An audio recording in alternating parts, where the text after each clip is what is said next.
Hello दोस्तों, Dharmendra official में आप सबका स्वागत है। तो फिलहाल दोस्तों अभी सुबह के बज चुके हैं 6। तो दोस्तों अभी टेम्पो का काम पूरा ख़त्म हो चुका है, इसलिए तो दोस्तों अभी एजे लाइगर बैंड का न्यू लुक आप सबको मैं दिखा दूंगा। दोस्तों आप सब देख लेना। अभी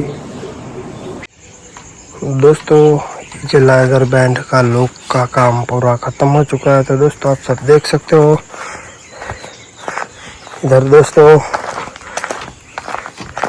ये है पीयूष भाई। दोस्तों पीयूष भाई ने पूरी रात जाग के फुल फिनिशिंग वाला काम हमको दे दिया है।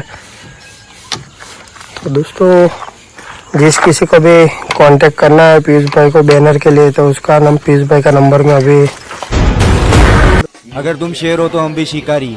अच्छा, अबे उसको गद्दारी कहते जो पीछे से मारते, वरना शिकारी शेर के साथ हाथापाई करने गया है ना, तो शेर उसकी पैरापाई कर देगा, बम्बू डाल देगा जंगल के साथ। राजा हूँ अब जंगल का।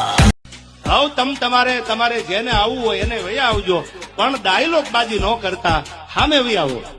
મોરે મોરો મારી દો તો મારું મર્દના દીકરા છો। Spider acoustic brand Vadodara. અલા દોસ્ત, આ રીલ્સ અને રિયાલિટીનો ખેલ તો અમને ના શીખવાડ। अभी थोड़े समय के बाद साउंड भी लग जाएगा। तो दोस्तों साउंड लगने के बाद अभी आप सबको मैं दिखा दूंगा। आप सबको तो मालूम है एजे लाइगर बैंड का साउंड पूरा स्पाइडर का है।